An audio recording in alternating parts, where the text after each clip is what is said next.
Hello, my name is Dave Dixon. I'm professor and chair at VCU School of Pharmacy, and it's my pleasure today to be with you for this podcast entitled Evolving Standards in Familial Hypercholesterolemia, Innovations in Diagnosis and Therapeutic Strategies. This is a CME CE accredited episode of the National Lipid Association's Lipid Insights podcast series. This activity has been approved for AMA PRA Category 1 credit and is eligible for ACPE, ANCC, and CDR credit. CME CE credit is provided by the National Lipid Association, and please go to lipid.org/lipid insights to read complete accreditation details. Today, I am pleased to have quite a stellar group with us to discuss a published expert clinical consensus document from the National Lipid Association, providing an update on familial hypercholesterolemia. With us today, we have Dr. Ann Goldberg, who is a past president of the Foundation of the NLA and current chief science officer of the NLA. She is a professor of medicine in the Division of Endocrinology, Metabolism, and Lipid Research Department of Medicine at Washington University School of Medicine in St. Louis, Missouri.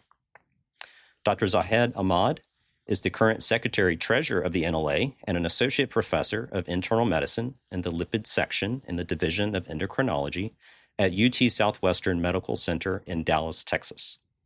And last but not least, we have Dr. Joseph Sassine, who is past president of the NLA and a current professor and associate dean at the Skaggs School of Pharmacy and Pharmaceutical Sciences at the University of Colorado and to its medical campus in Aurora, Colorado. Welcome, everyone. Thank you so much for having us. Thanks, Dave. Thank you, Dave. Pleasure to be here. All right. So, familial hypercholesterolemia, incredibly important in lipid management. And while certainly the NLA has been a leader in providing guidance to clinicians on the diagnosis and management of this important condition, it is time for an update, for a refresh. And so what I'd like to do is kind of start big picture. And Dr. Ahmad, if you would, give us a sense of how paradigms in diagnosing familial hypercholesterolemia have evolved over the last decade. Yeah, this is a very important question. If you read the literature, you will see people talk about these scoring systems like MedPed or the Dutch Lipid Clinic Network or Simon Broom. And those are great. It can give us some context and some way to objectify the diagnosis. But what we learned and what we recommend is that you don't necessarily need to use these scoring systems. And it may not be practical. If you're in the room with a patient, you're not going to pull up your phone with its MedCalc and put in all the numbers. It takes too much time. It's too difficult. So we think it's totally fine if you have any experience diagnosing FH that you can just rely on some generally accepted standards. The person has very, very high cholesterol. They have either a personal or a family history of premature cardiovascular disease, or even a family history of very high cholesterol. And that's really sufficient to justify a diagnosis. And the reason we think that's important is because these individuals, regardless of whether they meet some criteria that we come up with, they deserve aggressive treatment, and they do not deserve getting their medications rejected by insurance because they don't have enough points on some system. The other thing I will say, the other important thing is that the ICD-10 codes have changed. So this is a very important point that we wanted to get out there. That this will, now we have more specific codes for homozygous FH versus heterozygous FH. So we do hope that people use these. These can kind of help us track outcomes over time. But that's kind of a gist of how things have changed in terms of diagnosing FH. So one thing I heard you say is very high cholesterol levels. So give our listeners a sense of what LDL cholesterol level should be an indicator that the patient is likely to have FH. So the cutoff we typically use is an LDL of 190. This is not a hard and fast cutoff. There are people with lower LDLs who do have FH, but the vast majority of FH patients will have an LDL well above 200. And that correlates very well if you try to do genetic testing and identify people who have very high cholesterol. So that's kind of the cutoff we use uh, for when we say it's severe hypercholesterolemia. The other thing I will say is that when you do see someone with that high cholesterol, make sure you do rule out other causes. That is part of the diagnosis too. Make sure it's not nephrotic syndrome or hypothyroidism or the patient doesn't have cholestasis. Once you rule those things out, the chance of it being FH is much higher. Another thing that we want to think about with the secondary causes is medication. So, Dr. Sassine, you want to give us a brief list of medications that our listeners should look out for as potential secondary causes? There are always a list of medications that can change lipid parameters. Many of them that we use that are common have result in small changes in total cholesterol. Sometimes you can see more on the triglyceride end. So for the focus of today, really looking at FH, unless a drug is inducing hepatotoxicity, significant hepatotoxicity, the changes in LDL usually are not very robust. So we may think of some antihypertensives, such as thiazide diuretics, beta blockers, which traditionally have been associated with small lipid changes. As far as though for the rule out of extreme elevations in LDL cholesterol, most of those are really not of concern in our patients that we're suspecting FH. Great. So I will say one thing to always sort of consider, though, is the influence of alcohol, again, more with triglycerides, since alcohol is considered a medication or a drug, I would say. Excellent. So we know that FH is on a continuum and that we have two primary types, so heterozygous FH, homozygous FH, and the epi data in terms of the prevalence of both has really evolved in recent years. And of course, part of that diagnostic workup, which then kind of helps determine prevalence, relies heavily on the clinical presentation and what that looks like. So, Dr. Goldberg, could you give us a rundown of the differences between heterozygous FH and homozygous FH? So, when you think about FH, familial hypercholesterolemia, you're thinking about a genetic disorder, and there is a high prevalence of heterozygous FH. Heterozygous FH involves one allele being abnormal in one of four genes: LDL receptor gene, the gene for apolipoprotein B, PCSK9, gain of function mutations, and there's an autosomal recessive LDL receptor adapter protein 1. So a single mutation leads to basically about half the normal number of LDL receptors and LDL levels that range generally from 160 up to about 400. Typically, the prevalence of this is about 1 in 300 now. We know people used to say it was 1 in 500, but it's much more common than we used to think even. So it's not a rare disorder. It may just show up with a high LDL level. On the other hand, those people who are at the higher end of the LDL levels can show up with different kinds of physical findings. Corneal arcus. So early corneal arcus, a complete ring around the edge of the iris, a grayish-white ring, before the age of 40-45 is very suggestive of FH, since FH, basically the high LDL levels start at birth, and there's a cumulative effect. The other thing that's an important physical finding are tendon xanthomas, typically the Achilles tendon, the MCP tendons, but also sometimes tibial tendons over the elbows. Those tend to be more seen in people as they get older who are at the higher end of the LDL levels. These are quite variable. Homozygous FH involves two mutations, so it's biallelic. So it's either mutations in two LDL receptor mutations, or combinations. And these levels start at LDLs of usually about 400 to 500 and above, and they go up into the range of LDLs that can get up into the 900, 1,000 milligram per deciliter level. These people show up in childhood typically, although not always well recognized. But one of the classic findings are planar xanthomas, flat, yellowish, plaques occurring in the antecubital fossa, over the knees, over the buttocks. These may show up early on. Children may show up with tendinxanthomas before the age of 10. That's kind of a classic clinical finding. And again, this is used to be considered extremely rare, about 1 in a million, but actually the overall prevalence is probably about 1 in 250 to 300,000 when you actually do a lot of testing of populations. Are there certain population groups that carry a higher risk for FH?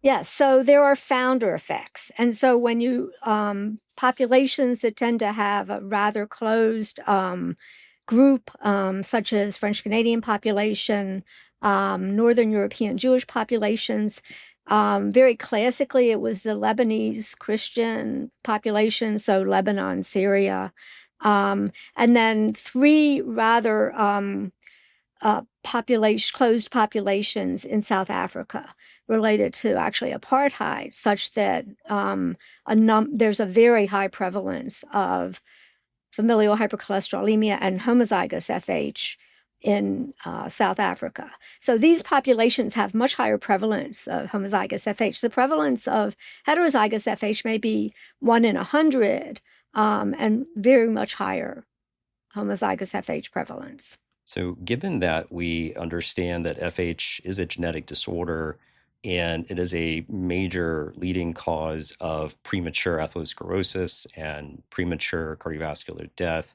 why are screening rates in children so low? Well, there are a number of reasons. First of all, I think that there's a lack of perception of how common FH is. Another issue is just the logistics of getting blood drawn. If you say you always need a fasting level, and the child is not fasting, then the family leaves and the levels never get done. So non-fasting levels can be done, and actually screening is almost easily accomplished by point of care testing in a pediatrician or family practitioner's office. There may also be reluctance of various clinicians to screen because they are not convinced that they want to be treating children, or they're not comfortable treating children.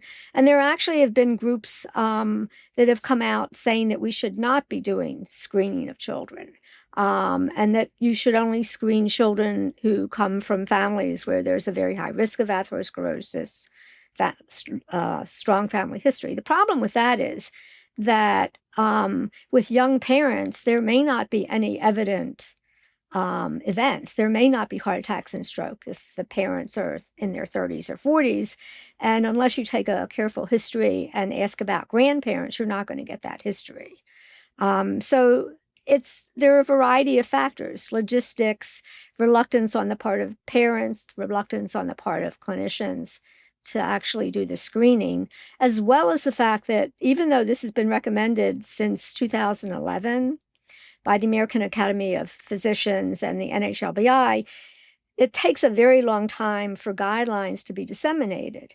Pediatricians and family practitioners have a huge amount of things to do in oftentimes short office visits, and screening for cholesterol levels just doesn't always come to the top of this in kids who have no other risk factors. So, Dr. Ahmad, given what Dr. Goldberg just outlined, what strategies could healthcare teams adopt to improve early identification and cascade screening across families? Yes, it's a very important question because it's not on the top of any healthcare administrator's mind. Before I answer that, I do want to point out something, that homozygous FH is nature's experiment on what happens if you are just born with pure elevated cholesterol, extremely elevated cholesterol, right? And I say this because there is a movement that is growing now about cholesterol is not bad for you, that higher cholesterol levels are better for you. They talk about oxidized LDL. They talk about cholesterol is not the important point, the important factor. It's actually inflammation or insulin resistance. But to those people, I would say read up about homozygous FH. This is nature's experiment. It's a cruel, unfortunate experiment, but it is. You can be born with such severe high cholesterol that you can have cardiovascular disease by age 5. There's no inflammation. There's no small particle sizes. There's nothing else. It's not an issue of oxidized versus oxidized. It's not insulin resistance. It's just purely high cholesterol. And so I just wanted to put that out there because that unfortunately is something we deal with in clinic every day now. Patients come in with these questions. In terms of your actual question, I apologize for going on a tangent. I go on that tangent every day almost now. But in terms of your question, obviously we talked about pediatric screening. We acknowledge that there was a recent manuscript in a high impact journal that showed that pediatric screening may not be cost effective. But seatbelts are not cost effective. Many things are not cost effective. That's not the issue. The issue is what benefit can we do to society? You can't really put a cost on that, right? Certainly cascade screening, if a healthcare system could figure out how to do it, would be cost effective. In fact, it even is cost savings if you can do it with less administrators. So that's another strategy. If a healthcare team could figure out how to do that in a reasonable way, that could help early identification and screening. The other thing that our institution and many institutions have done is just a simple algorithmic flagging. You can get very simple or very complex with this. The simplest thing is if someone ever has an LDL above 190, it gets flagged and somebody reviews it. And if they need to see a specialist, or if their primary care doctor just needs to see the words familial hypercholesterolemia in a MyChart message or some kind of communication, that can help. That does help downstream. Or there's much more sophisticated machine learning algorithms that take much more into account than an LDL level. And they also work. They can identify patients. And so these are some of the things that certainly a healthcare team could implement or a healthcare system could implement. So thank you for that. And I think we now have a really good foundation and background on familial hypercholesterolemia, prevalence, the underdiagnosis that exists. And so what I'd like to do now is dive in a little bit more into the role of genetics and imaging and other types of diagnostic considerations as it relates to FH.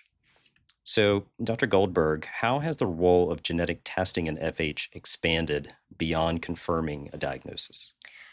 I think that FH genetic testing has really come a long way. And for some years ago, it was expensive and difficult, required a lot of effort to get testing done.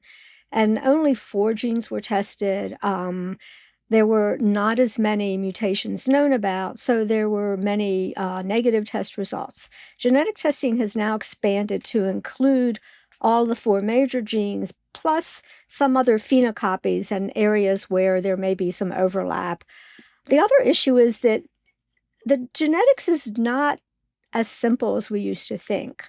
And so there may be differences between what turns up in the genetic test and the LDL levels, for example. For example, if someone inherits an LDL receptor mutation, but also inherits a mutation in, say, NPC1L1, which decreases LDL, then that's going to affect the levels. Genetic testing has become easier to get. More people know about it, and I think that it has made a big difference.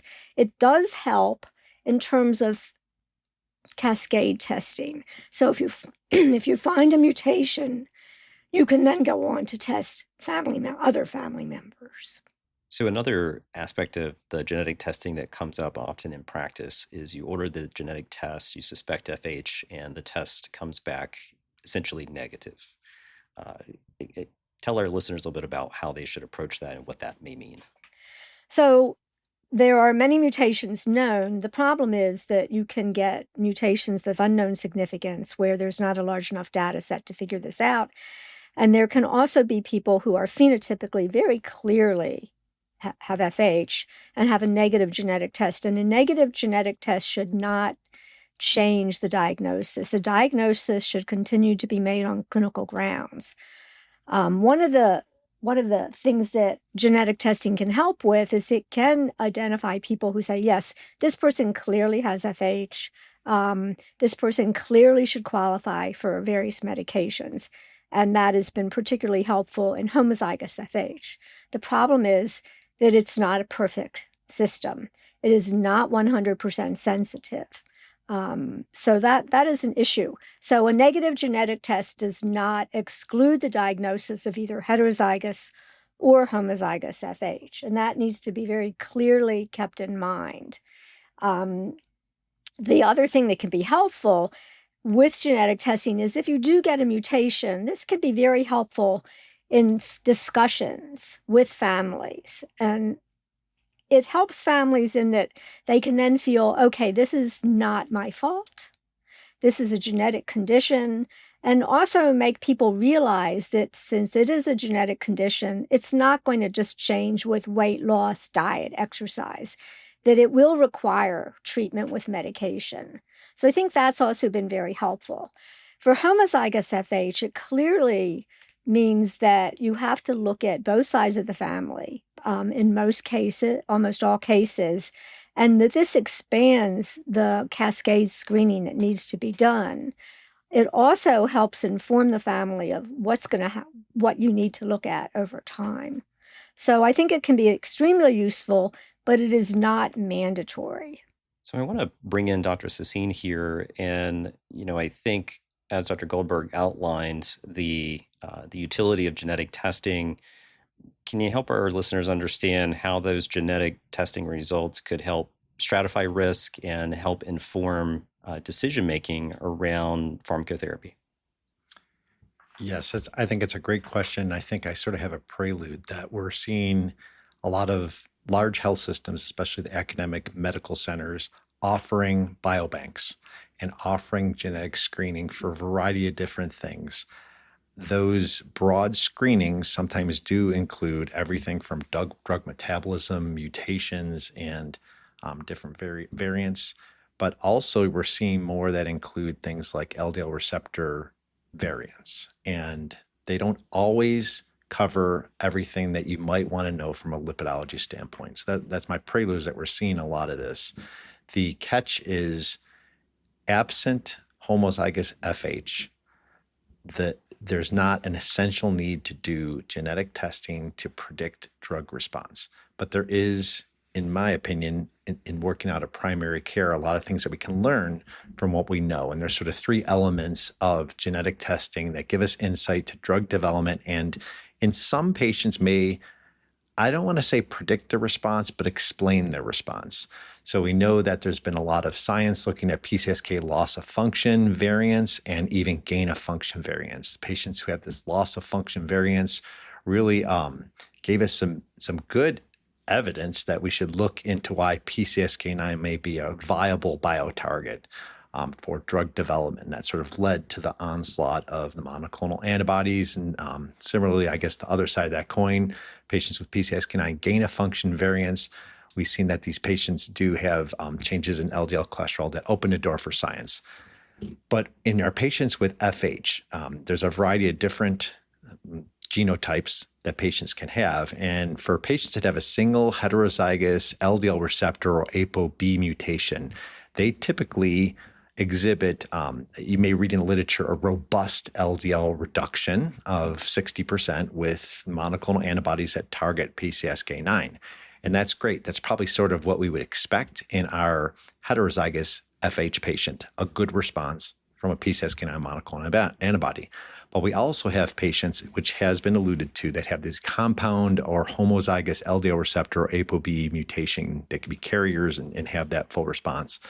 That full background, I guess, is from a genetic profile. And these are the patients that when they go on PCSK9 drugs that have a minimal response.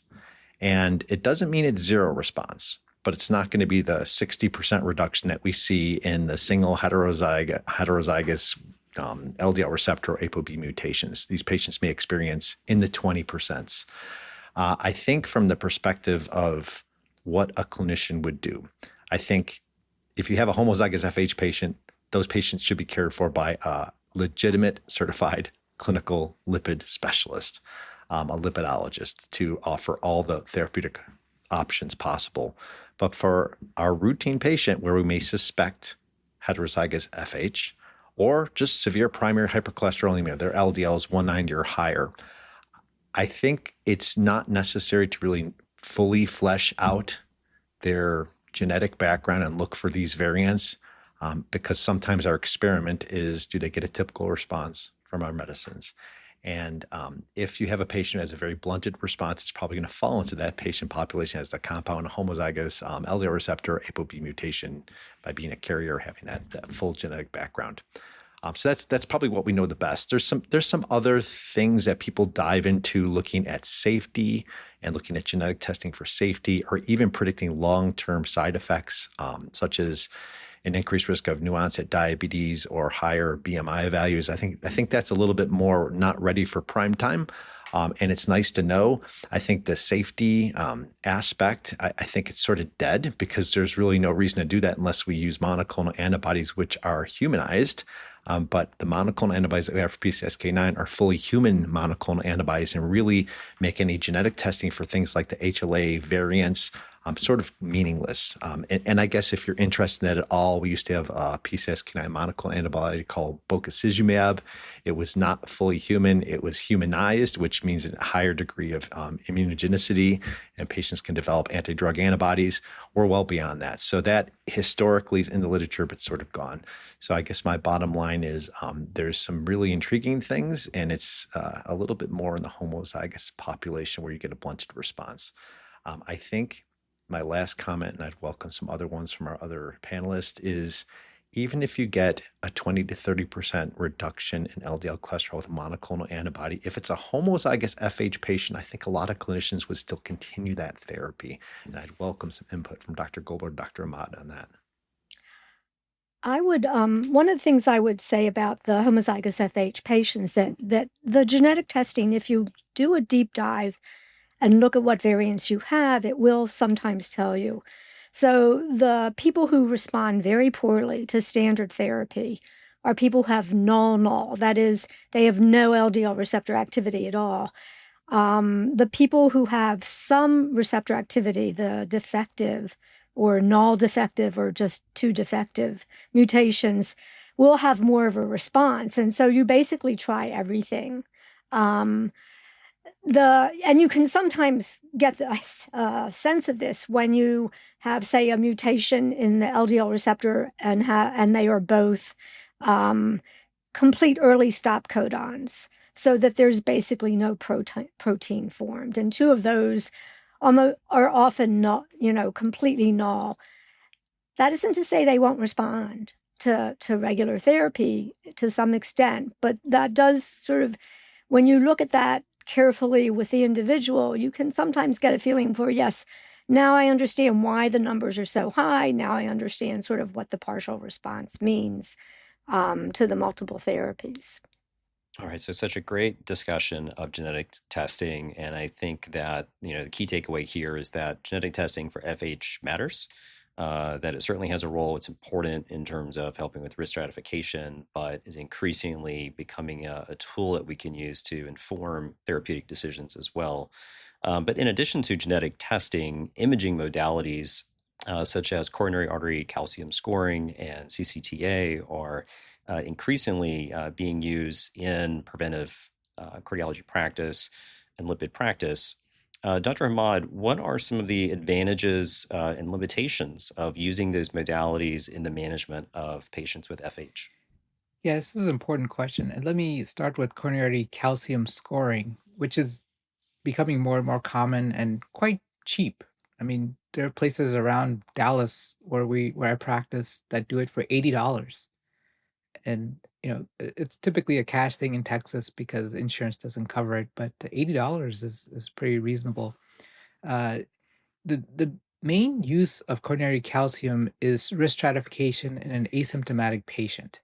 It's not used to rule out cardiovascular disease or coronary disease. And so for FH, the exact role is unclear, but people who do coronary calcium scanning often talk about the power of zero, meaning that if your score is zero, your chance of cardiovascular disease, at least in the next 5 years, is extremely low. Doesn't really apply to FH. Maybe you could argue that it's a 4-year type of thing, 3 or 4 years, you won't have a cardiovascular disease, but it does not rule out any cardiovascular disease or coronary disease in individuals with FH. And so it might be useful in a younger person if the calcium score is above 0. If it's not 0, then you might intensify therapy earlier rather than later or something like that.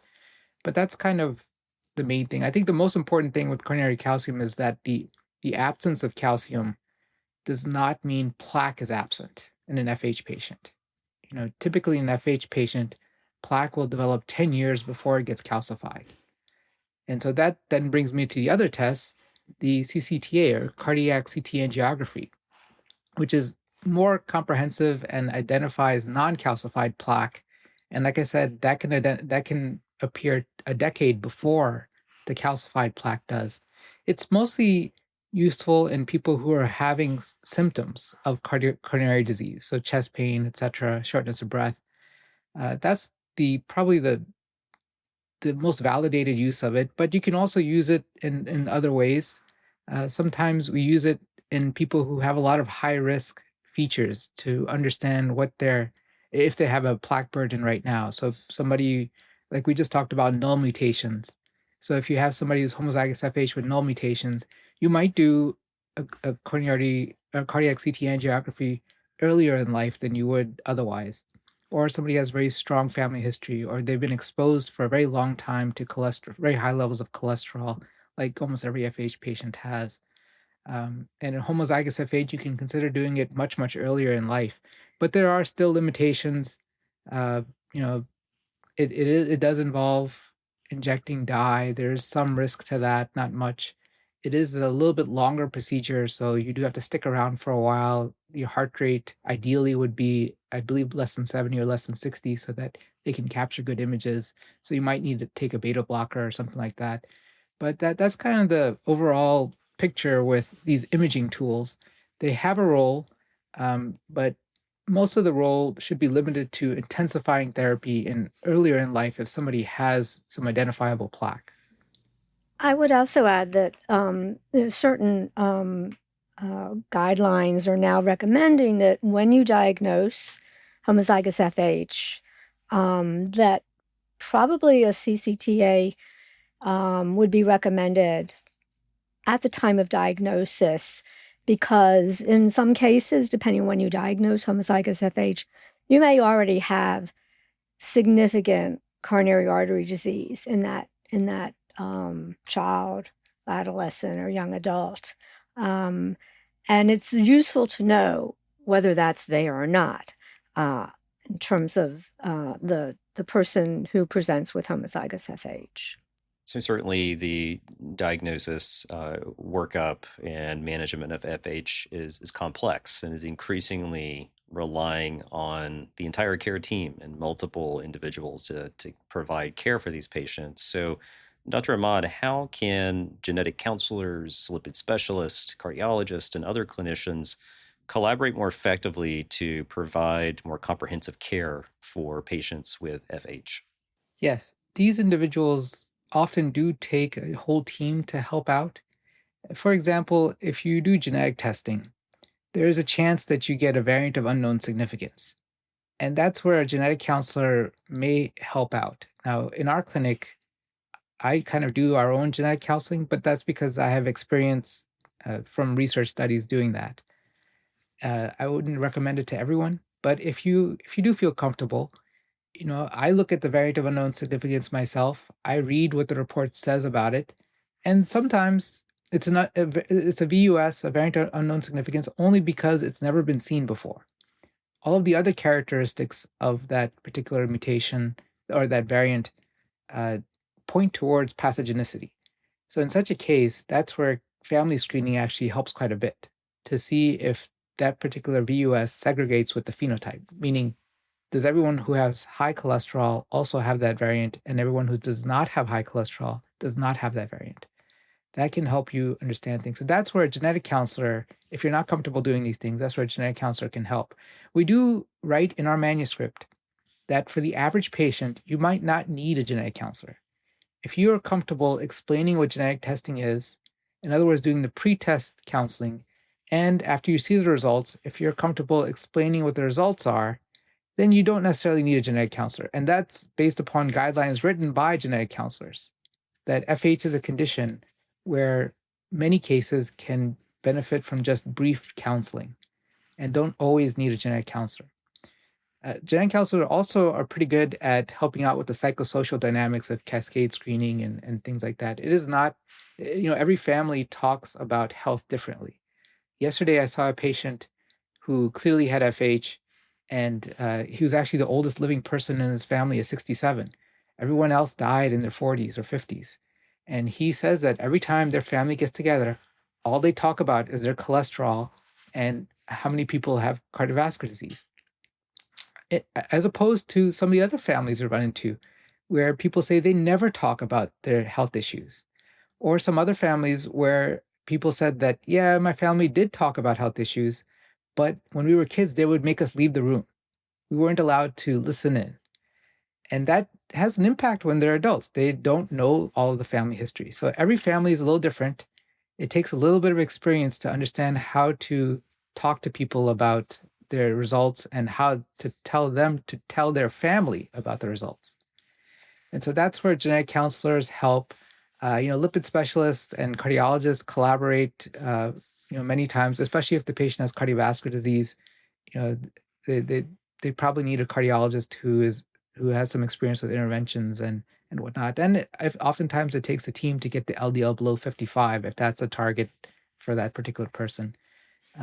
So that's kind of the ways that we can all collaborate and provide comprehensive care. Thank you for that. It definitely takes a village. And I think that's also a good segue into our final section here, because one of the key areas that has evolved greatly in recent years and continues to rapidly evolve relates to the therapeutic landscape and the availability of a wide range of lipid-lowering strategies that we now have at our disposal. So I'd like to start off with Dr. Sassine and having you tell our listeners what current first and second line treatments for FH are, and how should clinicians approach deciding when to utilize combination therapy?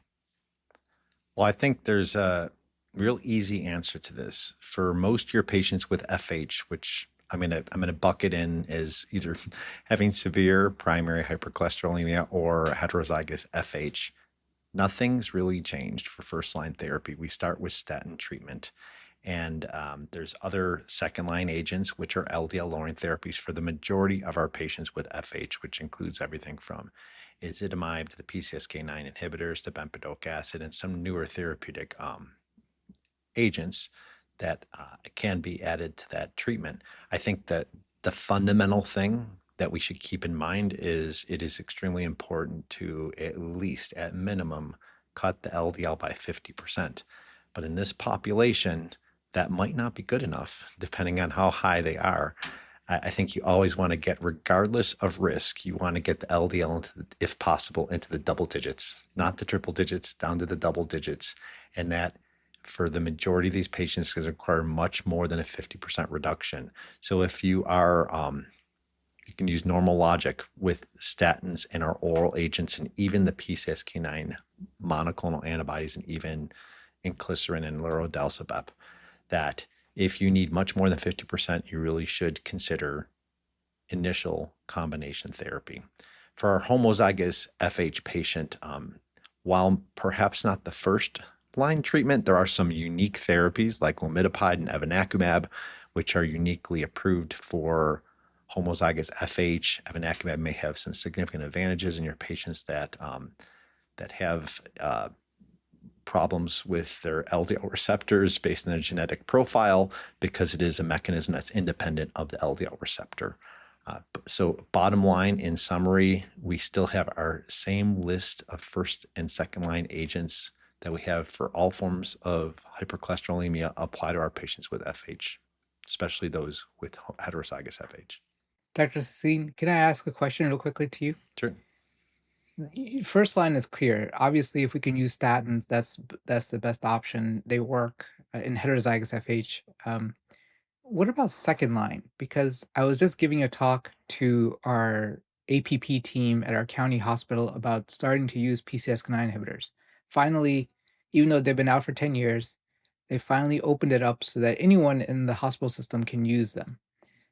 But they still have an attitude that they have to use ezetimibe first. And they looked up, while I was talking to them, they looked up the Medicaid requirements, which seem to indicate that you have to use ezetimibe after a statin before you can use a PCSK9 inhibitor. What are your thoughts about that?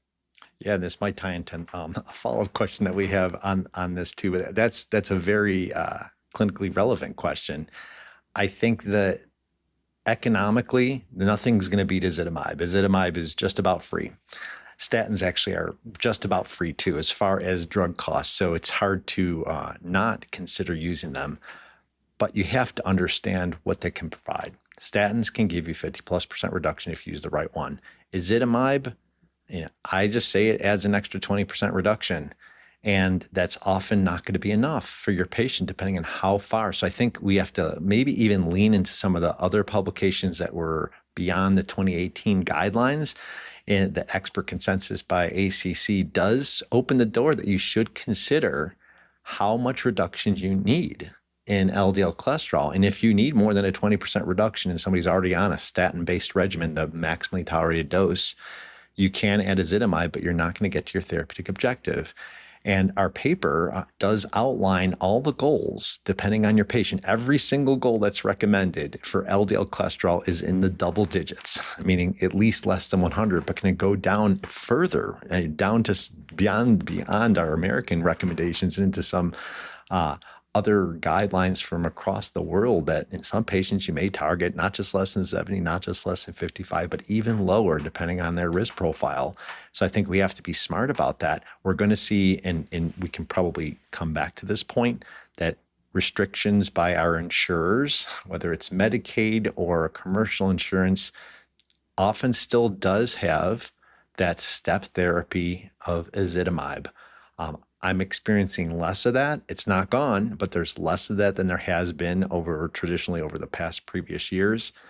But for these patients, especially those with FH, we really need to lean into everything that's been stated on this podcast earlier, that these patients are different. They're elevated profile. I love nature's experiment with the bad experience of what happens with your risk of cardiovascular disease with homozygous FH, and it is early heart disease. So we really need to sort of appreciate that in this population, the risk of progression is much different than in somebody without FH.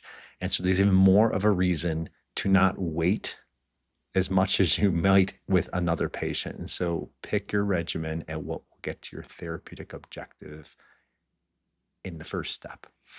And I think that's why we're sort of escalating that more. Sorry, Dr. Dixon, I didn't mean to take over your role as the moderator and ask a question. But my other point to the APP team was that in the clinical trials, there was no requirement that the patient had to be on ezetimibe before getting a PCSK9 inhibitor. And it's not in the FDA indication for PCSK9 inhibitors as well. No, it's not. It's purely just for cost. Yeah, the FDA, and if you really want to open your eyes, look at the indications for the monoclonal antibodies. They're very broad, and they've been rewritten recently to be extremely broad, not to be as addition always to statin-based therapy, even though I endorse that. They're very broad, and you can look at the FDA label, and it will say monotherapy. You can start as the first drug. Insurers don't always think that way, and I'm frustrated to say that, but it's the truth. I would add, however, I'd just like to make the point that patients sometimes stop taking their statin and or ezetimibe when they go on a monoclonal antibody, and then they're disappointed in the results. The triple drug therapy can make a big difference. And if the monoclonal antibody by itself is not enough, then ezetimibe, some dose of statin, if they're not able to take a high dose statin, is really important. And so emphasizing that we really need multiple drugs to treat some patients with FH to get them to goal is really important. And the other thing that should be brought up is that it doesn't really matter if the LDL gets really low. When the LDL gets really low, that is not a reason to start backing down on the other medications. Hallelujah, because I still get the question, how low is too low? Is there harm with my LDLs in the 30s? And that's a very common question that we have a whole bunch of information to rebut. And in this population, if you have a primary prevention patient whose baseline LDL was, I don't know, in the low 100s, do they need to be treated to an LDL of 20? No, they don't. But we certainly shouldn't fear it, especially in the FH population. So great discussion about the therapeutic options. And so I'm hearing that certainly statin therapy remains first line. And then in terms of second line therapies for FH, the majority of these patients are going to require at least a second and potentially a third agent to reach some of the lower goals that are now being set by some of our guidelines. And we've talked on the role of PCSK9 directed therapies, which continue to expand. Just recently, a third generation PCSK9 therapy was approved by the FDA. One newer therapy that we haven't touched on yet is bempedoic acid. So where does bempedoic acid fit into the treatment sequencing for FH patients? Where do you see that being a good fit? Well, I'll start off this, and I'm sure other people have comments. I think when you're thinking of an oral option, and it's beyond statins and ezetimibe, I think bempedoic acid is an excellent drug to consider. I think you have to sort of accept what it is. It is a drug that's going to give you as much LDL lowering as ezetimibe. So if you do use bempedoic acid, I always emphasize I would prefer the patient also be on ezetimibe in combination with bempedoic acid, just to give it a little bit more efficacy and let it go to the high 30%. So I think it's a consideration in your patient when you're looking for an oral option, or if you're very close to your therapeutic target. It's hard to discount the power in LDL lowering of a high-intensity statin and in the PCSK9 blockers. PCSK9 inhibitors, that's what I holistically call the all generations of PCSK9 drugs, which include the monoclonal antibodies that we have available, inclisiran, which is a small interferon RNA therapy, and lorudalsibep, which is, as you mentioned, the third generation protein that is adenectin-based protein that reduces LDL cholesterol by binding PCSK9. Those just provide so much reduction in LDL cholesterol, we can't not think of them. But I think with oral therapies in patients who do not have a history of gout, I think bempedoic acid can provide some respectable reduction in LDL cholesterol. And as we all know, not all patients are open to injectable therapies, but certainly in my own practice over the past couple of decades have seen that patients are more and more open to considering injectable therapies, but it is nice to continue to have oral options for patients. So Dr. Ahmad, we have a number of treatment options, and we know that there are some differences in how we might approach treating patients that have heterozygous versus homozygous FH. So are there any key differences in how we might use these therapies in these two groups, or does it matter? It does matter, and I believe we've discussed it a few times now. For heterozygous FH, they respond quite well to the usual sequence of cholesterol medications that we use. But homozygous FH is a different thing at all, a different thing to approach. Most of the traditional cholesterol drugs we have rely on the LDL receptor. And if you're null or you have two defective copies of the LDL receptor, it becomes very hard to lower cholesterol beyond just reducing cholesterol synthesis a little bit or reducing cholesterol absorption from the diet a little bit. And so people with homozygous FH require these LDL receptor independent pathways or drugs that target those pathways to reduce cholesterol. And the two drugs that are used commonly nowadays are lamidopide and evinacumab for people who have homozygous FH. And the other difference for homozygous FH is that, with heterozygous FH, we might be patient and wait a little while, especially if we start at a young age. Homozygous FH, you're not patient. You escalate therapy quickly because these people have been exposed to so much cholesterol. They need to get their cholesterol down as quick as possible, and we quickly get them to multi-drug therapy and then LDL apheresis if they need it. So we've gone through a number of therapeutic options, but at the end of the day, it is all about how we implement them, right? So we have to actually get these medications in the hands of our patients. So, Dr. Sassine, what are some practical challenges that healthcare teams face when trying to optimize lipid-lowering therapy, whether it be related to medication cost, adherence, concerns regarding side effects, or as we've already alluded to, the joys of managing prior authorization issues? I think the biggest challenge is access, and access can be strained by these factors. One thing that strains access is adherence, patient adherence. And adherence can go down for a variety of reasons. It could be because of experienced side effects, perceived side effects, or cost of therapy. So they all sort of relate to the same thing. But adherence, when I say it, is a very complicated, multifaceted problem and barrier.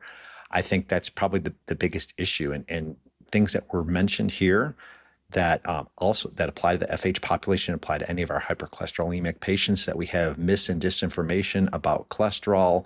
Even some of our younger patients that never had a cholesterol abnormality and their LDL has gone up and they're on anabolic steroids or something like that might explain it. We sometimes get the pushback that, well, a little bit of increase in my cholesterol doesn't make a difference, and I heard that it's good based on this blog or this podcast. So we're often faced with dispelling and misinformation. There are patients that do have real side effects. I think that this is mostly highlighted with our statin treatments, as we all know, because of the stigma that some patients have, or sort of the banter that they have against statins, the defiance that they issue, and that requires a different approach and sort of dispelling those myths and trying to helping people see the truth. And of course, I don't know how much I can say good and bad about access related to cost, because these, when we go beyond ezetimibe and statin therapy, we do have brand name only medicines that can be costly. And we do have policies and stepped care that don't always reflect the science as they should, but are focused in on cost conscious approaches. So those are the biggest challenges that I see. So I want to open this up to all of you to kind of reflect back on your own practice, and if you would share some strategies that you have found to be effective in helping you overcome some of the challenges that Dr. Sassine laid out. I'll start off a little bit just by promoting something that's already been mentioned, which is a team-based approach to care. I know it's easy to say that not all clinic situations can have a team-based approach. So ideally, if you have more than one professional helping patients in their treatment journey, that is beneficial. Even if it's just hearing another perspective from the medical provider, can actually really lean into the diagnosis and overall treatment direction. And pharmacists, nurses, other allied health professionals really can help get people to the goals and optimize medication therapy. I think that team-based approach, or leaning into other resources, sometimes they may not be within your building. Sometimes they may be the pharmacist where the patient's getting the drug from, to actually speak in patient language to help them really feel like they understand their treatment plan. Engaging patients in some of the choice. I know there's a very strong push for shared decision making. I'm a believer of that. It doesn't mean that the patient, tells you everything that's going to happen. It means that you help guide the patient to make appropriate choices, and that they have a stake in the treatment plan, because they feel like they can control some of it, and because ultimately they're going to be the ones who control their treatment plan when they go home. I think that's helpful. And the last thing that I think is really an issue when we go beyond statins and ezetimibe is having some kind of dedicated resources to help with access, whether it's a medical assistant team, a nurse, a pharmacist, people that can deal with those prior authorizations. And if there's any good in some of the newer therapies beyond lipid disorders, going more into the cardiometabolic space, we have a high demand for GLP-1s. And some of the people that are really good at getting access to GLP-1s can get access to our lipid-lowering medicines too. It's the same kind of skill set, but we don't often invest in those people and give them that job scope to actually become really proficient in that area. So I think that's an ideal situation. I do realize that not everybody lives in the ideal world. I will add a soapbox that I've been on, and I can't speak as eloquently as Dr. Sassine just did, but a soapbox that I've been on is we need to get people to prescribe more PCSK9 inhibitors. You know, there's data, it's a little old, but there's data from claims databases showing that of all people with the ICD-10 code for FH, 3% are on a PCSK9 inhibitor. That's unbelievably low. It's impossible that only 3% of FH patients require a PCSK9 inhibitor. So I've been telling people, go ahead and prescribe it. You're not going to waste money because nobody's prescribing it. We need to get it out there more. And I think that this is my personal opinion. I think that the reason why it's not prescribed more often is negative stigma. People still have an attitude that it is hard to get or hard to take. And when I show people the pen and they cannot believe how easy it is, maybe it's not as easy as some of the, incretin therapy pens, but it's almost as easy. And and I show them that, look, yeah, fine, you might have to do a prior authorization, but nowadays they tend to get approved. It's cheaper than it used to be. It's much easier than it used to be. That we need to move past the stigma that it's a hard drug to get. I think that also, with some of the newer therapies, particularly larodalcibep, which is not yet available, with being once a month therapy, and possibly lower cost may be helpful. I also tend to use inclisiran because of its pricing model in my patients who are on Medicare. And that's only once every 6 months after the first 2 doses, given in an infusion center or in a physician office. So then you avoid even that whole issue of self-administration. I agree with that you need kind of a bulldog person dealing with a prior authorization, like never give up, never surrender, and just keep pushing when there's pushback. I want to emphasize that point so much because we should never give up if there's one refusal, because one refusal often happens, but it's that second request that often is successful if you're trained appropriately and say the right things in the prior authorizations. And also, in addition, using the diagnosis codes, the new diagnosis codes are really helpful. I think that is something that probably does make a difference. Terrific points. So, in summary, certainly it takes a village, it takes a team.